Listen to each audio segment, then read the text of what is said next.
Welcome to Old Capital Lending and Zoom at 8. It is where we do deals. In fact, we have closed at Zoom at 8 6 deals over the last 2 years. That's with our community. So I'm looking for number 7. Is that going to be you? Anyway, my name again is Julianne Peterson. I'm with Old Capital Lending. We are a premier provider of debt, mostly specialists in multifamily, but we will look at other asset classes. And we meet here every Tuesday night. Tuesday is a special night that we bring a guest, typically 3 weeks out of the month. We have a special guest that comes and helps you understand what kind of teammates you're going to need, because a lot of our investors are new here. But I also bring my specialists, my teammates to Zoom at 8 so that you can not only understand what they do, but also maybe you want to put them on your team as well. So tonight I am super excited to have Natalie Gold join us. I know I spoke to you guys about a month ago on our last networking night, and we said we got to talk to an asset protection attorney. So I got the best one, and I'm so excited for Natalie to be joining us tonight. So maybe you only have $150,000.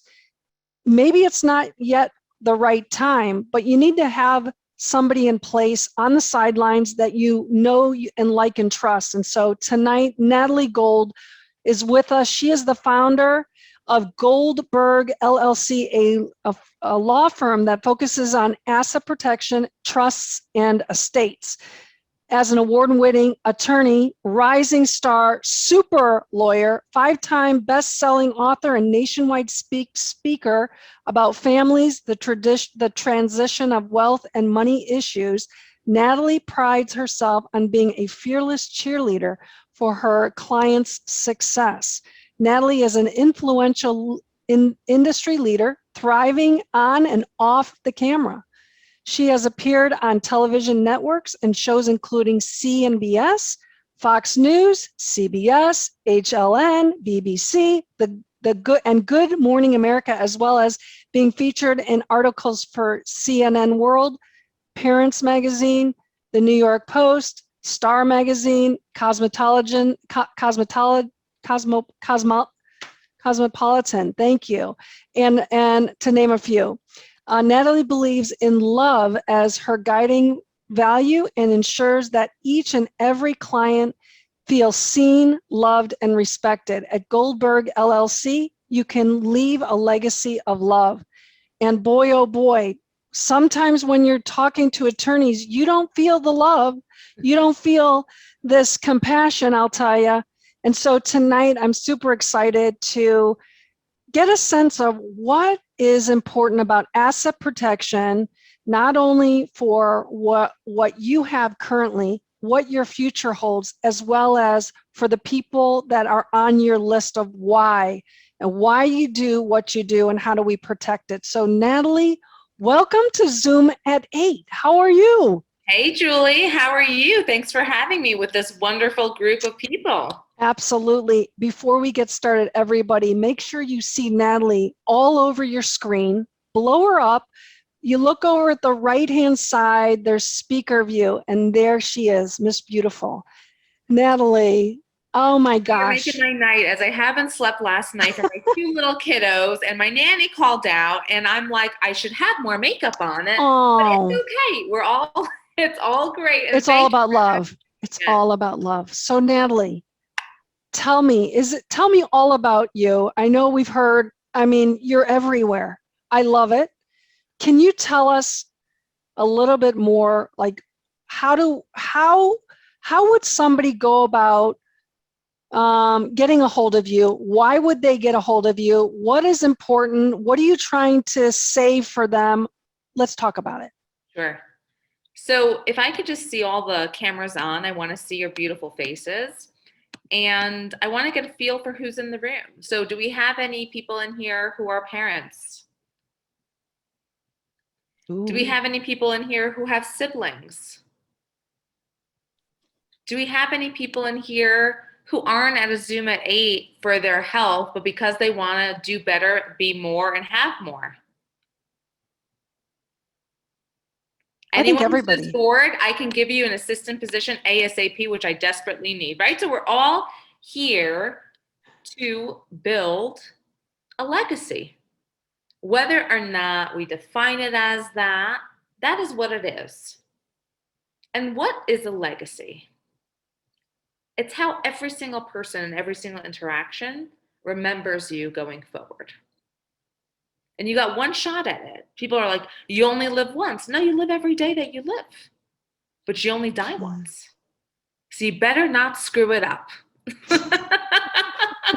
And even more importantly, beyond the looking at death scenario, which is like, here's the statistic. 64% of Americans die without even a basic will in place. Why? Who wants to talk about their death? Anybody? Are like, oh yeah, let's talk about when I die. What's going to happen? Hey, wifey, are you going to get married to the guy next door at the pool boy? Hey, what's... Nobody, right? But these are all our unspoken fears that exist. And in real estate, can anyone share with me what could be a potential money suck in the real estate game? What could happen? Jonathan, you look like a smart guy who knows a lot about this. What could happen? I totally Socratic method you. Oh man, anything and everything underneath the sun. I mean, a tenant, they could fall, slip and fall. They could have a binge of people doing drugs on your property and something happen, or God forbid, it could be something in the universe of what we're dealing with in Miami right now. We just don't know. And there are some things that are out of our control. So if you guys could put your speakers on, and I'm going to ask you a few questions. If I wear my sunglasses, what am I trying to protect? Your eyes. Your eyes. If I wear my suntan lotion, which by the way, like I would never wear 50 SPF, but like for purposes of, what am I trying to protect? Your skin. Skin. If I wear an umbrella, what does that mean? It's raining. And I want to protect myself from The water. Rain. the rain. Mm-hmm. Because you know the hair gets completely screwed up if it's in the rain. We can't have that. Alexandra, you know what I'm talking about. Oh, yes, I do. All right. So if we understand these basic premises in life, why is it that with our money that we're like on the wheel, right? Like trying to make more on the Zoom at 8. How do I have more opportunities? Where do I syndicate? I'm a young kid in college. I want to get in my first deal. Well, why aren't we ever taking the step to say, is our money protected? Because it's not taught, right? We're always so worried about the deal, the IRR, what does it look like? And I get it. My first job out of law school, I was in-house for $1 billion family. And this is the stuff we looked at. And guess what? That family now doesn't speak to each other, father and son, because of a money dispute. Is anyone surprised?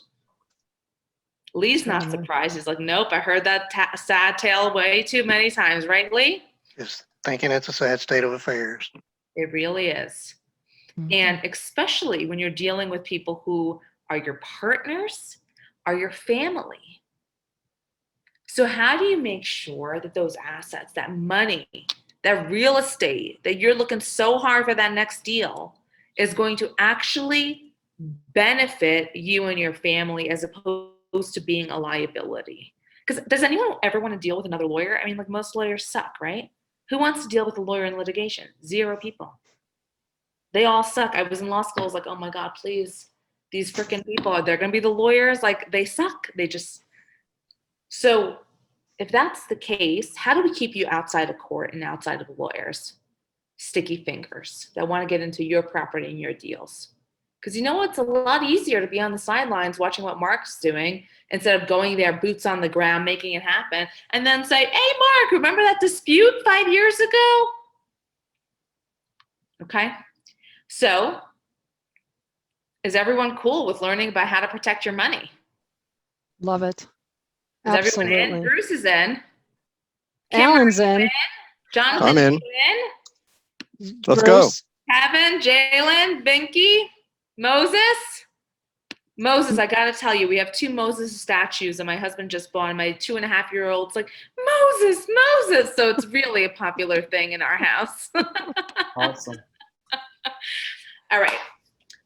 Step 1 for your real estate. I don't want you to listen to Justin Timberlake. Do not bring sexy back. Okay? Adrian, you know what I'm talking about. I like that little smirk you had. Is that, I mean, like, do you even know what I'm talking about with that song, or is that like so 10 years ago? Yeah, that was prime elementary or middle school for me. Yeah, well, you know. Okay. Ouch. All of us just felt a collective old. So, all right.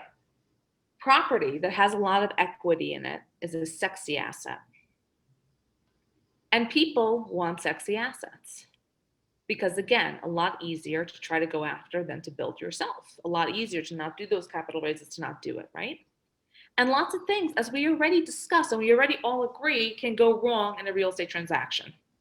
So how do we make an asset less sexy? Julie knows that's what she does. You put debt on it. You equity strip property, because if a person is going to have to take a second or third position to a bank or a brokerage that you know has lawyers and a major debt position on that property, it is a less sexy asset. So thing number 1 you want to think about in real estate, equity stripping. Now, I'm not saying that the money you have shouldn't be used and shouldn't be diversified. Absolutely it should. But here's one thing we should consider. If we took out that equity and now put it into a separate LLC, not the one owning the property, but what we called our Harry Zombie LLC, which was just for our stocks, bonds, and cash, well, no one can get at that, because it's not like they're tripping over your cash. And if it's an LLC, it is protected, especially in a jurisdiction like my favorites, Wyoming or Nevada, where we have what's called charging order protection. Has anyone ever heard this term before? Harry, tell us about it. I picked on a good person. There you go. Well, I'm from Canada, just so you know, okay? You're from a land where 95% of the lawsuit happens. Okay, so charging order is where your corporate will, in my understanding, corporate will is pierced and people can sue you, you know, for the money. So Layman it's terms. exactly that, but the opposite. Exactly correct, but the opposite. If it's a charging order protected state, like Nevada or Wyoming, again, I don't know Canada, I'm not a Canadian lawyer. All that a creditor can do, that means that they sued you, they got a judgment in hand, and all they can do is say, give me the distribution you, Harry, are taking from your LLC. However, Harry's a smart guy. And Harry decided that he's going to have his property in one, right? And his cash, bonds, and stock LLC, and maybe some other LLCs for other properties he's running, etc. Well, if he doesn't take a distribution from that LLC that has the judgment against it, he now can tell a creditor, go to hell, because you're not getting anything from me. I'm not taking any distributions. I have other money. What are you going to do? And that is settlement power. It's very, very powerful. Now let's take it up one notch. Harry's going to buy his new huge deal, biggest he's ever done in the US. He's going to get a Wyoming LLC to own the property in, but he's not going to stop there because he knows about this piercing the corporate veil stuff, and he's not willing to take chances. So what is he going to do? He's going to layer that with additional protections.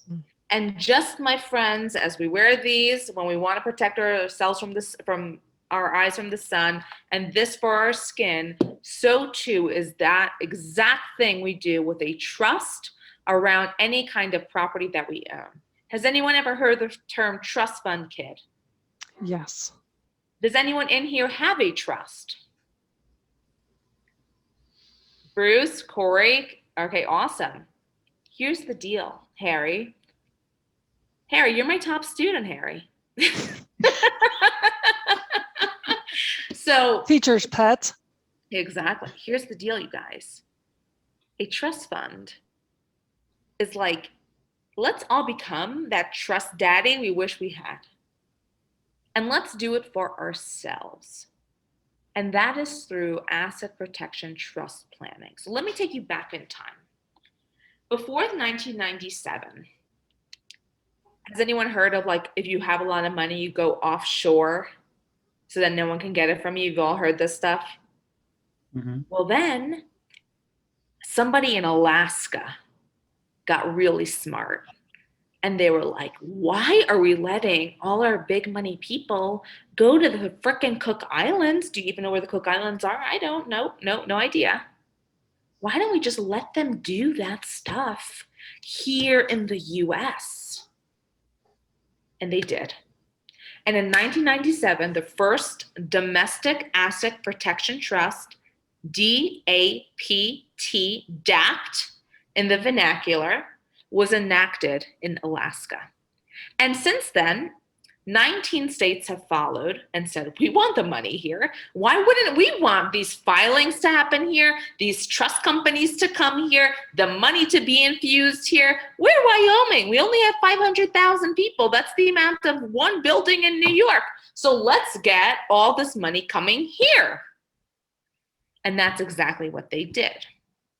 Now, domestic asset protection trusts, they've been around for 1997. So what, 21 plus 3, 24 years. In that time, there are only 7 cases on the books that we can even reference as to a domestic asset protection trust being looked at to be broken. And the only ones who have ever been broken are in 2 instances. Number 1, a bankruptcy. So the government's gonna win, okay? And number 2 is when, like, literally the guy had a judgment in hand and the next day he did a trust. You can't do that. That's called a fraudulent conveyance. So we're not going to commit fraud in protecting our assets. We're going to pre-plan before there is ever an issue, okay? That is how we secure it. So we take our LLC that Harry has on his property, and we're going to assign it into our domestic asset protection trust. If you guys have heard the term living trust, this is not the shit I am talking about. A living trust is you go to Baskin Robbins and you're getting your plain vanilla. There's no sprinkles, there's no other flavor. And it is used for this purpose only, to avoid probate and to keep things private, period. Probate is really, you don't want to be in it ever, ever, ever, ever. So a living trust is better than nothing. It's better than just a plain will, but it's plain vanilla. What I'm talking about is salted caramel with the sprinkles. Are you with me, my people? Harry, what are you getting on the salted caramel? You getting some whipped cream? You getting some cherries? Talk to us. All of it, all the toppings. All of it. All right. I mean, we're all going to have a stomach ache after eating this trust. Okay. So here's the deal. A domestic asset protection trust is an irrevocable trust, meaning irrevocable. Ooh, people get scared. It's scary. I can't change it. I can't. But here's the deal. It acts like and looks like a revocable trust, which you are the grantor of. That means you establish it. You're the trustee of. That means you have the power over it. And you're the beneficiary of. That means it has to be done for your purposes. Now, I'm oversimplifying it, of course, because we have multiple people here, etc. What I said is absolutely correct if you are, let's say, a Nevada resident and you're getting a Nevada asset protection trust, no issue. If, though, you are, let's say, living in Colorado and you're availing yourself of Nevada or Wyoming's law or Ohio, you might have to do some extra steps, for example, having a trust company serve as administrative trustee, or establishing a private trust company in the states that allow it to give you jurisdiction. Again, remember, why do we have to do this? What is the ultimate goal that Wyoming, Nevada, and all these states had when building this law? They want to get paid for their business filings and bring money there. They want jurisdiction over that trust. So we have to find ways to get jurisdiction, and it depends on the state that we pick, okay? Now, imagine this. You do that, and now essentially your assets become an impenetrable force. Pretty much like a million times better than the bare naked stuff most of you guys have now in your personal name. Because the personal name, here's the issue with it. It's not just like something happens on the property. It's like something happens to you. Somebody sues you for some professional negligence, whether right or not. Somebody, gets in a car crash with you, God forbid, and comes after you. That personal name, I mean, all they have to do is hire a service that finds your assets, run your social, run your name, and it's like one Google search away. We want anonymity, okay? We don't want fancy show-off cars. Look at my car, I'm so cool, you have $0 in the bank. We want anonymity and privacy over our assets because that's how you build true wealth. Have you ever seen Bill Gates say, hey guys, look at me on my new car? Are you kidding me? Are you insane? That would never happen. And I want all of us to start considering ourselves in that way. Alan Morrison is the Bill Gates of real estate. Julianne Peterson is the Melinda Gates. I mean, sorry, you guys. I know you're going through some rough times right now. Okay? So when you have that level of money, you don't have to show, you just do. And that is what I want each and every one of us to start embracing. Like if we're going to be those multi-million-dollar and billion-dollar investors, we have to start acting like it. And they don't walk around with bare naked shit. Okay?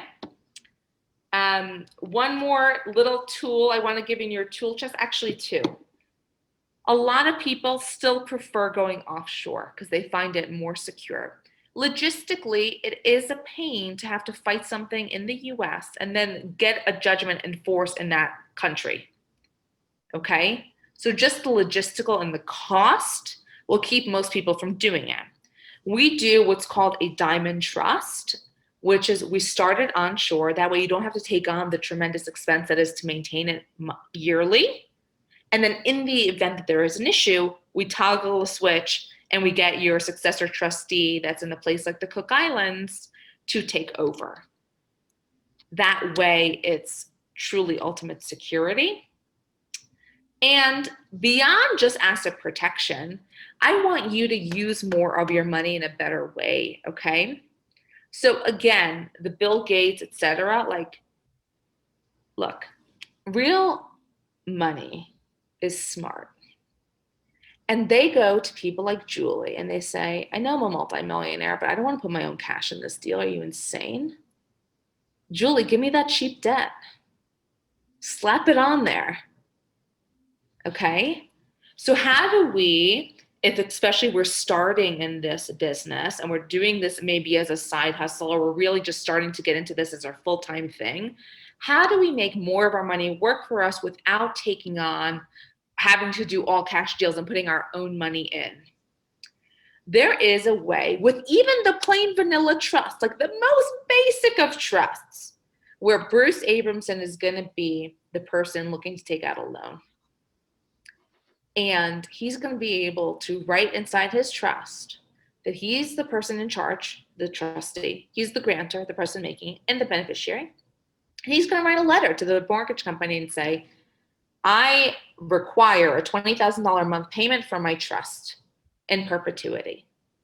And as long as Bruce has, in our example of 20 grand, and this I'm talking on the residential side. So the commercial, Julie will have to, we'll have to go through. Actually, that's something we should do, Julie, offline, really go through that. But on the residential side, we would get the amount of income Bruce has to show. So even if you're self-employed and maybe don't have the 2 years returns or whatever, you now can put this money that's sitting there in a bank account doing nothing for you. Chase is like, thank you very much. Keep bringing the money here. And you can give yourself one income payment, one distribution from your trust that you create. You become your own trust daddy. Like you become the trust and the wealthy family that you never had, or etc. You built it for yourself. You do one distribution, you apply for that mortgage, and guess what? That money that was sitting there doing nothing for you in a bank account now became an income stream. And you can get a tremendous mortgage as a result instead of putting your own cash dollars in there. Isn't that powerful? Because now we have more money to then play with and do more deals. So with that, I also want you guys to think about the basics, okay? We didn't really go into it, but like a will, a power of attorney, a healthcare proxy. I will give you a super fast education on what these things are. Will. Dear judge, I'm dead. Here's what I want to happen. Here's what you give what to. In order to prove a will, it's a process called probate. Literally, the word probate means to prove a will. You have to go through a court system in order to do that. Just so you all know, in California, we're still working on a probate from 3 years ago. In New York, I don't even have a file number from a probate we filed in January. That's how delayed. Now, if you're a person who's in real estate, can you afford to deal with those market swings? How about if you've also diversified into crypto? And like literally one day ETH is at 4 and the next day it's at 2. Can you afford to wait a year until a judge figures it out and stamps something on the letterhead? Or are you going to take it into your own hands by being your own boss and creating that trust? Okay. So we do a will only because in case we forgot something from the trust, I often give the example, Julie won the lottery. She got so excited that on the way, she just didn't make it, like she was hyperventilating. Sorry, Julie. So we didn't get a chance to put that $100 million that Julie just wanted into her trust. So as a result, we still have the will as a backup, but it's truly a backup and it should be. Your power of attorney and healthcare proxy, if you guys don't have one, get one tomorrow. It literally costs a few $100s. There's no reason because Adrian, you know that now that you're in college, you're no longer under your parents' rule. And God forbid if something happened to you after 18, they have no right to tell a doctor what should happen to you. And furthermore, for all of those who are doing business, and if your partners are not on the business accounts and something happens to you, like you're hit by a bus, WTF is the business going to keep on going without access to those accounts and without paying your people, etc. Got to have a power of attorney. There's no way around it, okay? And lastly, people talk about trust all the time, and most people are peddling worthless pieces of paper. Because a trust, I can make it beautiful, have the best provisions. Oh my God, gorgeous, I love it. It's an empty coffee cup. And just like this won't do anything to wake me up without coffee in it, your trust will not do anything for you unless it is what we call funded. That means that deeds are in names of the trust. If there are commercial properties and or you're doing deals around them, they're in LLCs that are then assigned into the trust.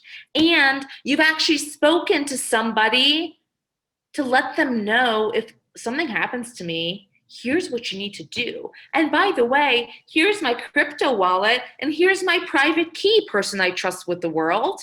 Because if you don't have that, well, too bad, so sad, life is full of pain. So on that happy note, I am going to wrap it up and open it up to questions. I hope you all found that useful and informative. I'm going to drop in my Calendly link if you guys want the 30-minute conversation completely on the house. I'd be happy to. Wow, that was overwhelming, I have to say. And so much information, so powerful.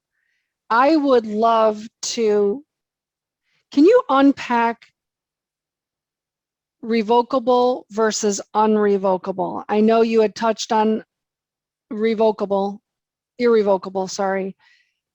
What is the direction? If you could just kind of go over that one more time, or maybe go in a little bit more in depth of that. Of course. Revocable trust. Revoke. I can revoke, remove, amend, do whatever the hell I want. I'm in full control. Amazing. Everyone wants to be in full control. Nobody ever wants to give up control. You can't have your cake and eat it too. With full control, you give up things like asset protection and like tax minimization strategies. If you don't have long-term care insurance and you're someone who is aging, you don't want to be spending 20 grand a month in your long-term care as you age in place or in a facility. None of these things can be achieved in a revocable trust. So it's beautiful, full control. You do whatever the hell you want, but you can't have everything. Pure irrevocable trusts. So I'm not talking the DAPT, the DAPT. I'm talking a traditional irrevocable trust you really can't touch because you as the grantor is different than the person who's the trustee. So in order to get, let's say you put $5 million in today because you know it's going to grow to 20 and you don't want to pay tax on it, estate tax. You put it into an irrevocable trust. Well, now all the growth is outside of your estate. Tremendous benefit, tremendous tax savings, but you're not in control. Okay? So from a tax perspective, when we're doing tax planning, we are separating the beneficial interest from the control. A domestic asset protection trust is in the middle of this because it takes the things from the irrevocable trust that make it asset protected, but you have controls because of the ability to be your own trustee and the own beneficiary, et cetera, in your own trust. So you're kind of taking the best of both worlds in this domestic asset protection trust. It is not, though, a tax planning strategy. So for those who have like over $24 million if you're married and over 11.7 if you're not, which if you have those kind of problems, let's talk. Good problem to have, like I always say to my clients. Now we're doing a completely different realm of planning. And what we're doing is we're not even just worried about the cap gains and the income. We're now worried about the estate tax, which, by the way, is approximately 40% right now federally, plus whatever state you live in. So if you live in New York, it's an additional 16% on top of that. You guys want to give 56 cents on the dollar away to the government on your hard-earned blood, sweat, and tears? Explains why so many people are moving to Florida. Correct. They beat it at the 16%. And they also don't have an income tax. Tremendously powerful. Now, here's the thing on the cap gains that I want all of you to consider. With this new Biden plan, which we don't know what the provisions are going to be yet, but they have had their eye very significantly on capital gains. Capital gains are a very important thing in real estate. Here's the strategy most successful people in real estate traditionally, the buy and holders. Here's what they would do. They would buy a piece of property in Manhattan, okay, 30, 40 years ago. It had tremendous appreciation. They would take the debt out, buy more. And then, let's say they bought it for $1 million and today's worth $100 million. They would have to pay between 20 and 35%, depending on your state, capital gains tax if they sold that property and did not 1031 it, right? Or did not do something. Why do they then all die with these highly appreciated pieces of property in their estate? Because we have what's called a step up in basis. So I bought it for 1. Alexandra, my daughter, I'm going to give it to at 100 million when I die. I've done the proper planning to make all that appreciation outside of my estate, and I get a step up. So my kids don't pay the cap gains.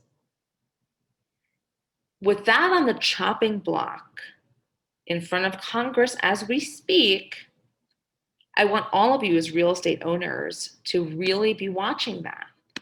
Because without that step up in basis, that's how these empires and dynasties of families were able to grow their wealth so astronomically. And that could be going away.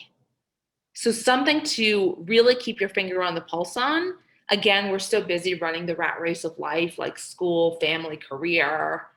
But these are really important things because we are taking our time to build a better tomorrow. And this could really tremendously impact it. Wow.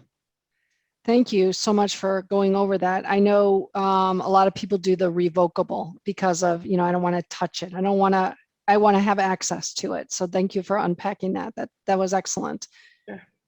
Is there anybody in the house that has a question? I know that, we went over a lot of information here, but I want you guys all to know that maybe, you're not in a place yet that you need an attorney to do this asset protection. Not yet. But maybe there is a client of yours that does need her services.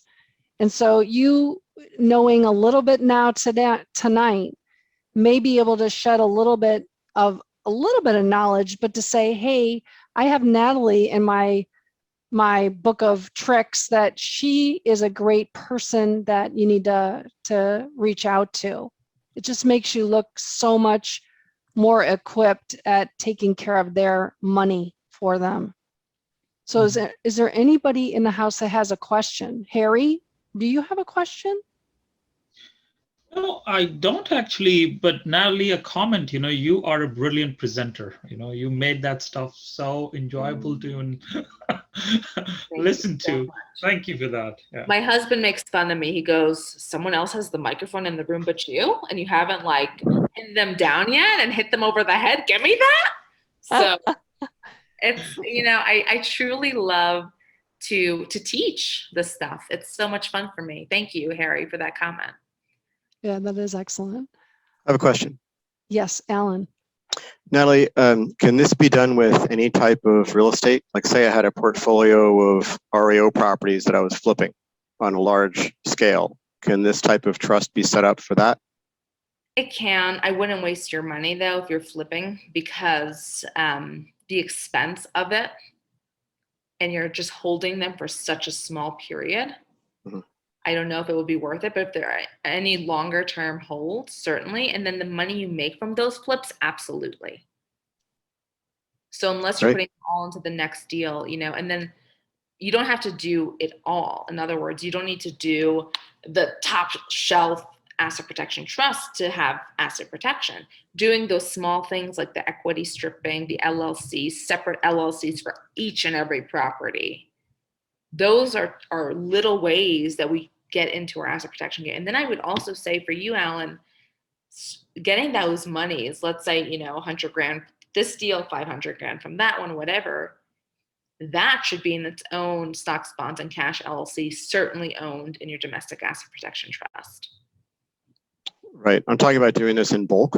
So it's going to be multiple properties across the United States. Yeah, no, I likely wouldn't do it. I mean, you can look, if you have the domestic asset protection trust, which is the holding entity, and each of your LLCs is going to be owning the different flips that you're doing, the different properties. Mm-hmm. And if you assign it into that trust, yeah, why not? It depends on how large the portfolio is. But if you're doing like a separate domestic asset protection trust for each of them, I think the expense gets too much. But I think certainly if you're doing LLCs on each and assigning them while you own it, sure, why not? There's no reason not to. Okay, thanks. Julie, Moses here. Yes, Natalie, I've listened to you carefully, and I selfishly would plug, for years I always say to my client, I'm a realtor by profession in New York. And I said, the realtors are not just coming to sell home and getting a commission, because the only party that I know of that advocate for homeowners and property right are realtors. I sit on the federal taxation committee in DC with the National Association of Realtors.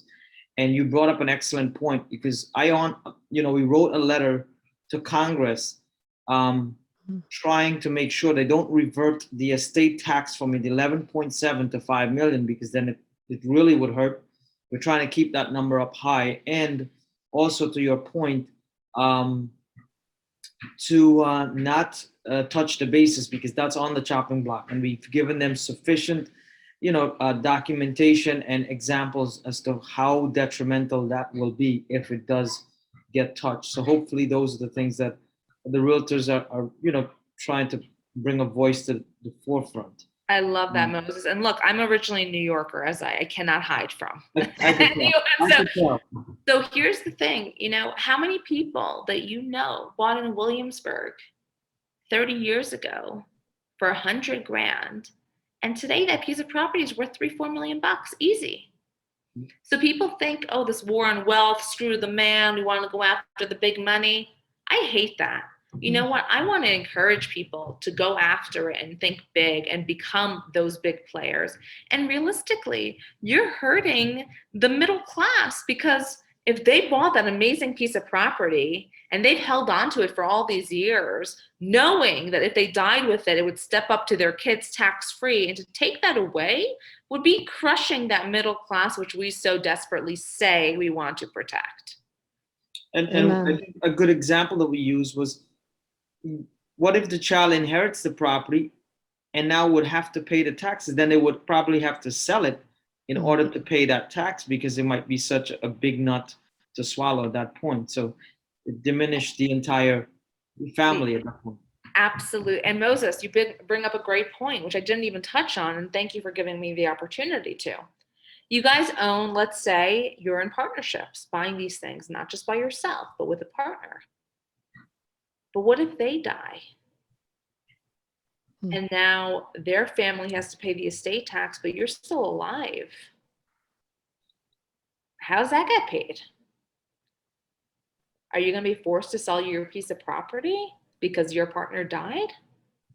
Or what if they get into a divorce? 50-50 shot, people. And all of a sudden, your piece of property that you never had the intention of selling is on the chopping block. Really important things to consider. I mean, when you're getting into business with people, it's a marriage. And you have to worry about their marriage and their health and all of these things that we don't typically think about. So wouldn't you have a dissolution agreement with your partner, and then you could take out life insurance on them as well? Correct. So you have to fund it with that life insurance, which a lot of people don't do. They'll have an operating agreement, they'll have a dissolution provision, which is beautiful, but they've never done anything to actually make it legit. So if you don't have the money to pay out their widow, good luck. Oh man, that goes down a whole nother rabbit hole. Katrina has a question. What about land trusts for different property rather than separate LLCs? They work just as well, especially in a jurisdiction. If a jurisdiction allows a land trust, it works the same way. It's a great opportunity, great tool to use. What about tribal trusts? Tribal? Yeah, or I think I don't know if I'm using the right term, but there's just 11 Pacific time. So you're talking about in Native Americans? There's a trust that you can put together that is put through with like using the tribe. Oh, give me a minute to think about it, but it's. I don't know if we have any. I haven't heard the term before, so I just. We'll come back to you, I am Bruce. always willing to learn something new, so please. Ashili says he owns rental property for a few years on his own. Which trust would I go with? I would go with, do you have it in your own name, Ashili, or is it an LLC? It's on my own name. No, darling. First thing is we're going to put it into an LLC, and then we're going to put that LLC into a domestic asset protection trust or another kind of irrevocable trust to give you the protection. You still get the full control because you're the operator on the LLC level and the manager. I would also consider talking to Julie and equity stripping the hell out of that so that it's a less sexy asset. Yeah. Do you have any websites that you could share with us, Natalie? If you have to reach you? Of course. Here, let me give you my, I'll put my email in right now. And if you wanted to send over like a one page or two, we can put that into the emails that go out on Friday. So Jalen did have a question. What is your question, Jalen?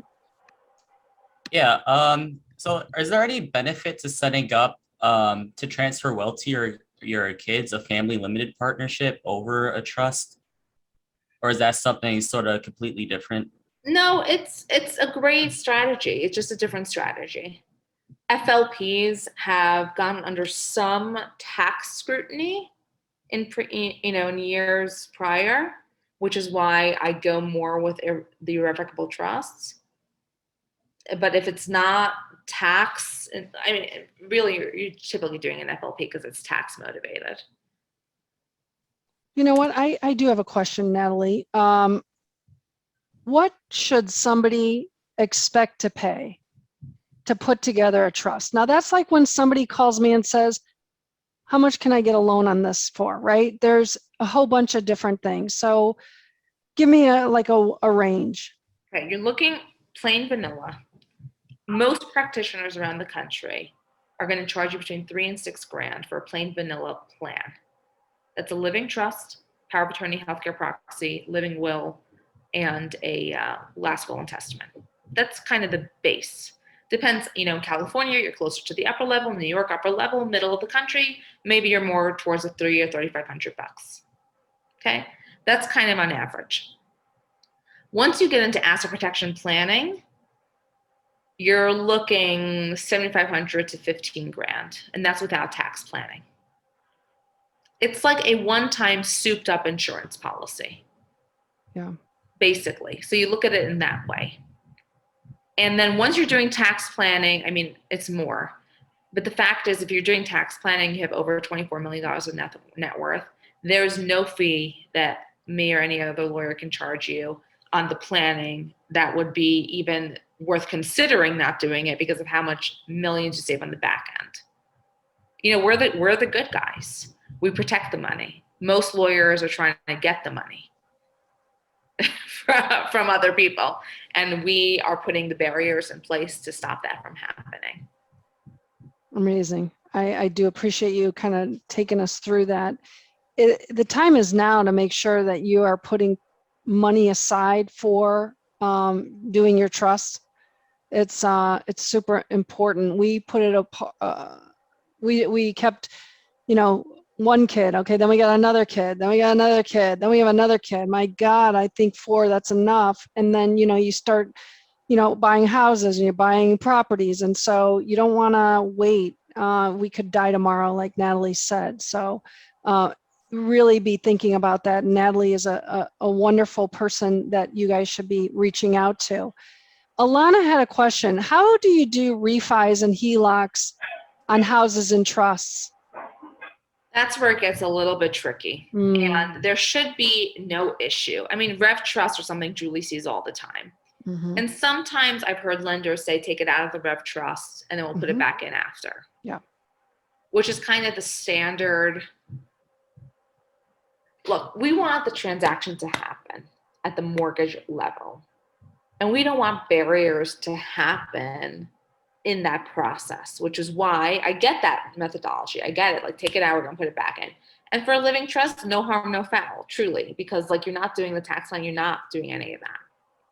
We have had success explaining to banks in letters the transaction and why this trust should have a loan against it, because the trustee, who is the person, still has the responsibility to pay back, so we make it abundantly clear in the document.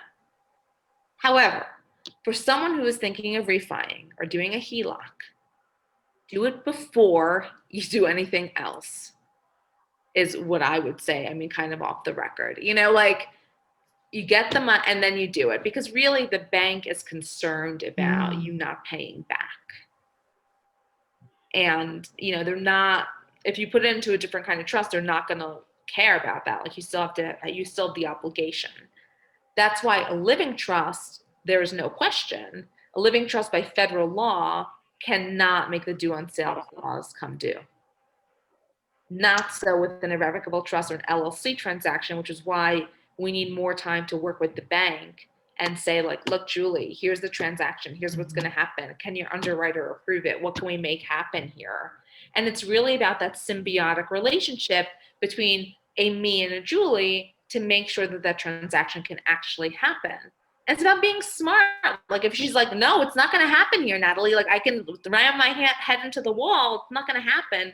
And if your owner wants to get a HELOC out or refi, I mean, life comes in the way. And sometimes, do we want to do a plain vanilla and a salted caramel? Yeah, but we would all be throwing up because it would be too much sugar. So you have to make decisions based on business purposes sometimes. It's not a perfect world that we live in that we can always have everything we want. So we have to sometimes choose. Wow. You know what? We could go on for an hour. Maybe I have to have you come back. We've got questions. Are there any materials maybe on YouTube that you have that people could send investors to Yes, you? I have a bunch of my press stuff from Kevin. Let me get you some stuff that I can send, and maybe I'll even prepare like a one-pager. Yeah, do it on a one-pager because I send everybody out this information on Fridays with the video so they can show it to all of their friends and family. And it goes on to my YouTube channel as well. So yeah, I think that would be great. You've done an amazing presentation and I so appreciate it. I mean, this was fantastic. And my gosh, you guys, this would have cost a lot of money. So thank you for your time, Natalie. It's just invaluable to all of us. And I think if you guys could all put her in your tool chest for people that will be able to help you and your clients, I think it would be well worth spending time and money with Natalie. She's just spectacular. So thank you.